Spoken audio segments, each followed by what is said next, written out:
राम राम दोस्तों। दोस्तों जैसे कि हफ्ते का एंड हो चुका है, तो इसलिए हमें वीकली टाइम फ्रेम पे भी देखना पड़ेगा कि इस वीक में मार्केट की क्या परफॉर्मेंस रही, क्या नेगेटिव प्राइस एक्शन बना हुआ है। क्योंकि अगर आप एक शॉर्ट टाइम फ्रेम पे देखेंगे यहीं पे 5 मिनट के टाइम फ्रेम पे, तो आपको साफ-साफ दिखाई दे रहा है कि 31st को मार्केट ने एक अच्छा-सा पॉजिटिव प्राइस एक्शन बनाने की ट्राई की थी। लेकिन जैसे ही मार्केट में एक नेगेटिव मोमेंटम आता है, मार्केट ने आज एक नेगेटिव प्राइस एक्शन का फॉर्मेशन किया है। साफ-साफ हमें ये देखने को मिल रहा है। एक छोटे टाइम फ्रेम पे अलग सिनेरियो होता है, क्योंकि अगर हमें बड़े टाइम फ्रेम पे एक ट्रेंड का पता चल जाता है कि नेगेटिव ट्रेंड है या फिर पॉजिटिव ट्रेंड है, तो उस डायरेक्शन में ट्रेड बनाना कॉन्फिडेंस के साथ थोड़ा इजी हो जाता है। अभी हम 5 मिनट के टाइम फ्रेम पे भी आएंगे प्राइस एक्शन को समझने के लिए, लेकिन एक बार वीकली टाइम फ्रेम पे देख लेते हैं कि आने वाले पिछले दिनों में क्या हुआ है, आने वाले दिनों में क्या हो सकता है। मैं आपको पिछले 2 हफ्ते का सिनेरियो समझाता हूं। लास्ट 2 कैंडल पे फोकस करो। वीकली टाइम फ्रेम है, दोनों कैंडल वीक को रिप्रेजेंट कर रही है। इन दोनों कैंडल पे फोकस करो।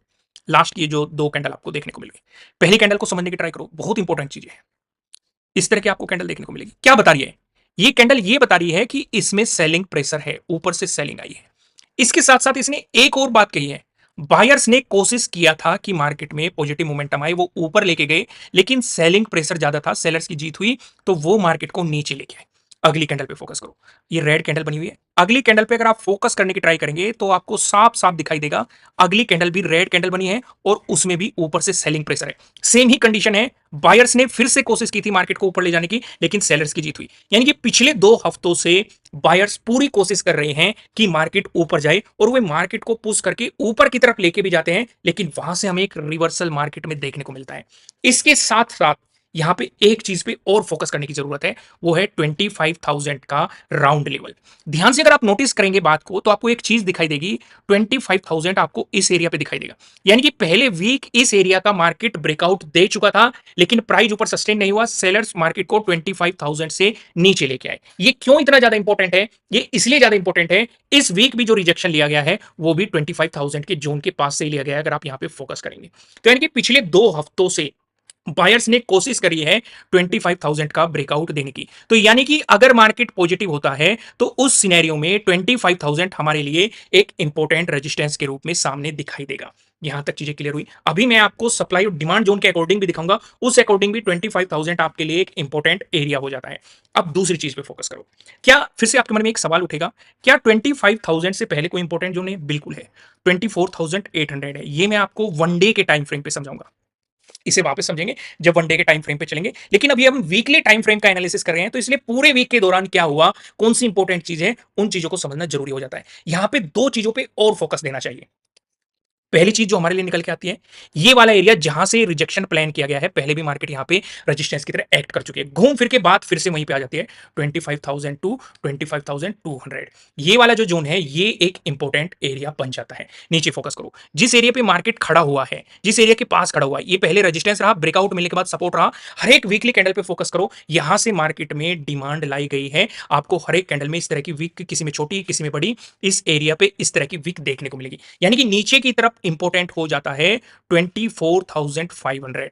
तो यहां से हम क्या समझे, अगर मार्केट नेगेटिव मोमेंटम देना चाहता है, या तो 24,500 का ब्रेकडाउन देके नीचे आ जाए तो नेगेटिव मोमेंटम की जाने की उम्मीद बढ़ जाएगी, क्योंकि मार्केट में जो डिमांड एरिया है उसका मार्केट ब्रेकडाउन दे देगा। लेकिन अगर इसे डिमांड एरिया से फिर से मार्केट में डिमांड आ जाती है, तो ये एक इंपॉर्टेंट सपोर्ट के रूप में एक्ट करेगा। तो फिर से मार्केट आपको 25,000 टू 25,200, मैं आपसे कहूंगा 24,800 टू 25,200, ये जो 400 पॉइंट की रेंज है, सबसे ज्यादा इंपॉर्टेंट है। फिर से आपको मार्केट, अगर इस डिमांड एरिया से मार्केट ने डिमांड आई या सपोर्ट लेके बाउंस मारा, तो फिर से आपको मार्केट इसी एरिया में जाते हुए दिखाई दे सकता है। कितने लोगों को यहां तक बात समझ में आए? बात अभी यहीं पे खत्म नहीं होती है। अभी हम एक बार वन डे के टाइम फ्रेम पे भी एनालिसिस करेंगे, और उससे भी जरूरी प्राइस एक्शन समझेंगे कि आज की ट्रेड के पीछे क्या प्राइस एक्शन है। यहां पे मैं आपसे एक सवाल भी पूछने वाला हूं, इसलिए ध्यान से पूरा फोकस यहीं पे रखना। अगर आप वाकई में चार्ट रीडिंग को समझने लगे हैं, तो तभी आप उस सवाल का जवाब दे पाएंगे, नहीं तो आपको यहां पे सीखने को बहुत कुछ मिलने वाला है। ध्यान से समझना। अब यहां से हमारा सवाल शुरू होता है। पहले मैं आपको कॉन्सेप्ट समझाने की ट्राई करूंगा, उसके बाद मैं आपसे सवाल पूछूंगा। ध्यान से समझना। ये एरिया आपके लिए क्या है? Previous day closing. ध्यान से समझना।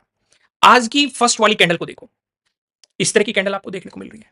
ये क्या बन जाता है आपके लिए? ये वाला जोन, ट्रेडिंग डे हाई। यानी कि इस एरिया में नजदीकी आपके लिए 2 रेजिस्टेंस बैठे हुए हैं। पहला कौन सा? Previous day closing. दूसरा कौन सा? ट्रेडिंग डे हाई भी मार्केट ने यहीं पे बना दिया। फिर मार्केट एक नेगेटिव मोमेंटम देता है और अपने ट्रेडिंग डे लो का ब्रेकडाउन भी दे देता है। लेकिन यहां पे आपको कोई फॉलोअर मोमेंटम नहीं मिला, तो इसलिए नेगेटिव साइड तो आपको अपॉर्चुनिटी मिल भी नहीं रही है। और अगर मिल भी जाती, नीचे एक इंपॉर्टेंट सपोर्ट एरिया था जहां पे हमने 31 को डिमांड भी देखी थी, जहां से मार्केट ने गैप डाउन ओपनिंग होकर आपको एक डिमांड मार्केट ने दिखाई थी। तो डिमांड और सप्लाई या डिमांड जोन के अकॉर्डिंग भी ये एक इंपॉर्टेंट सपोर्ट हो जाता है। ठीक है, मेरा सवाल अब शुरू होता है। सवाल क्या है मेरा, पहले यहां पे समझो। मार्केट यहां से फिर से बाउंस मारता है, अच्छी पॉजिटिव ग्रीन कैंडल देता है, फ्लोर मोमेंटम भी देता है, साथ के साथ इन दोनों का ब्रेकआउट भी दे देता है। यानी कि दो दो जो इंपॉर्टेंट रेजिस्टेंस है, आपको प्रीवियस डे क्लोजिंग का भी ब्रेकआउट मिल जाता है, ट्रेडिंग डे हाई का भी ब्रेकआउट मिल जाता है। तो सवाल यह है, क्या इन दोनों के ब्रेकआउट के बाद पॉजिटिव साइड हमें पोजीशन बनानी चाहिए थी कि नहीं? अगर बनाते तो क्या लॉजिक रहता, नहीं बनानी चाहिए थी तो क्या लॉजिक रहता? पूरी ईमानदारी से जवाब देना। मैं फ्री में आपको यहां पे चार्ट रीडिंग सिखा रहा हूं, तो इसलिए मेरा इतना हक बनता है कि जो मैं सवाल आपसे पूछूं आप उनका जवाब दें, तभी आप सीख पाएंगे। देखो, बेनिफिट आपका होने वाला है, क्योंकि जितनी ज्यादा ईमानदारी से आप जवाब दोगे उतने ही आपके कॉन्सेप्ट क्लियर होंगे, आपकी स्किल इंप्रूव होगी। तो पहला ऑप्शन है हाँ, हमें पॉजिटिव साइड पोजीशन बनानी चाहिए थी। दूसरा ऑप्शन है नो। कोई रीजन भी एक्सप्लेन करना चाहता है तो वो रीजन भी एक्सप्लेन कर सकता है। पूरी ईमानदारी से जवाब देने की ट्राई कीजिए, फिर मैं आपको अपना जवाब देता हूं कि क्या है। हालांकि मैं इसका जवाब पीछे अभी वीडियो में दे चुका हूं, कुछ मिनटों पहले ही इसका जवाब मैं आपको दे चुका हूं। अभी मैंने आपको कॉन्सेप्ट भी समझाया था और फिर से मैं आपको दोबारा से समझाऊंगा, जिससे आप रिलेट कर पाएंगे कि आपका ध्यान कितना रहता है वीडियो में, वो भी समझ में आ जाएगा। आपको कितना सीख पा रहे हैं आप, वो भी समझ में आ जाएगा। इसका जवाब है नो, हमें नहीं बनानी चाहिए थी।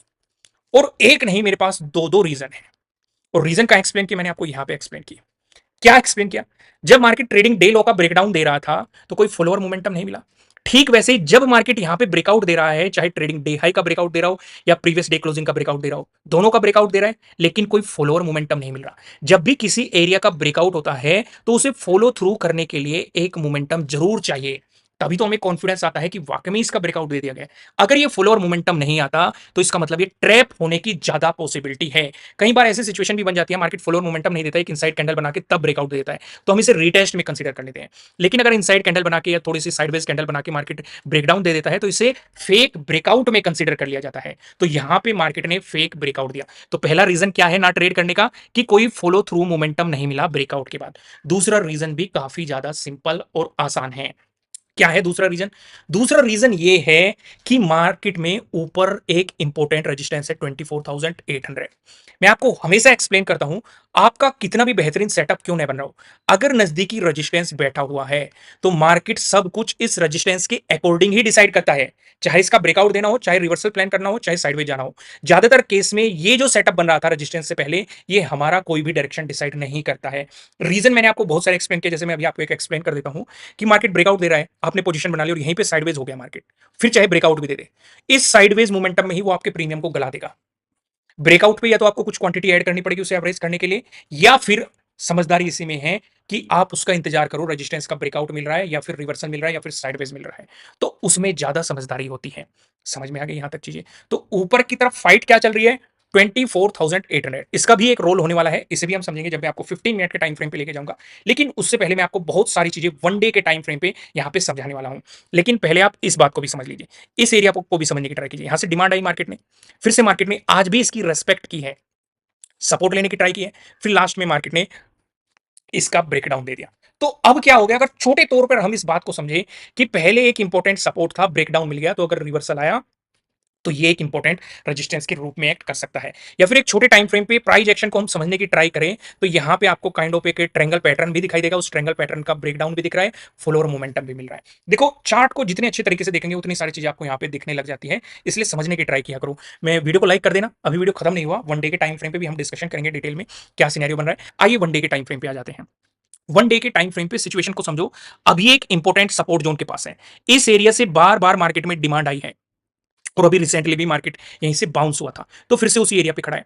अगर मार्केट 24,500 का ब्रेकडाउन दे देता है तो मार्केट में आपको और भी गिरावट देखने को मिल सकती है, क्योंकि फिर जो ये स्विंग बने हुए हैं ये आपके लिए इंपॉर्टेंट सपोर्ट की तरह एक्ट करने लग जाएंगे। यानी कि 24,000 के अराउंड इंपॉर्टेंट सपोर्ट की आपके लिए पॉसिबिलिटीज बनने की संभावना है। तो यहां तक सिचुएशन समझ में आ गई। अगर यहीं से सपोर्ट लेके बाउंस करता है तो जो पिछला स्विंग है ये 25,000 के आसपास बन रहा है, मार्केट ने अगर इसका ब्रेकआउट देकर प्राइस ऊपर सस्टेन कर लिया तो नए ऑल टाइम हाई की तरफ जाने की पॉसिबिलिटीज बढ़ सकती है।